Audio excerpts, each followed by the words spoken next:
We do. I actually think that's true. As somebody who grew up in North Carolina and I moved up here, people know a lot about presidential politics here, more than you might think if you'd lived elsewhere. So, another South Carolinian, recently was suggesting that, President Biden might be too old for the job. It seems that you have a somewhat different take on President Biden's job performance. Yes, Drew, I give the president no excuses for his failure. Incompetency is the problem, not his frailty. The truth is, when you look at the radical left running roughshod over this administration, it's because he's just weak. He has been the guy for 50 years in Washington that has followed the political winds of the Democrat Party. And today, the radical left is running his administration, and he is complicit with some of the challenges that we're seeing, from China to our southern border to 16% plus inflation since he's taken over as president, 6 million illegal crossings. The hit list, unfortunately for the American people, goes on and on and on. Let's not give him an excuse for his failure. Let's just call it what it is. It is time for a change. Now, you've known Senator Biden, President Biden, when he was senator. Did you expect, when he got elected, he promised a governor on moderation and bring us back to normalcy.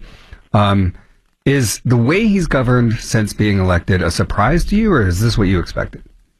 Well, there's no doubt that he sold himself to the American people as the uniter-in-chief. He sold himself as a centrist, someone who would bring this country together on common sense and common ground.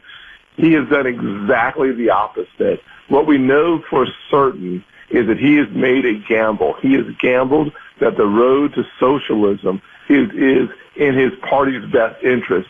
The average person in the country, with a 36% approval, has obviously rejected the leadership of President Biden, and they want something more optimistic, positive, but they want a backbone and conservative principles governing the next American century.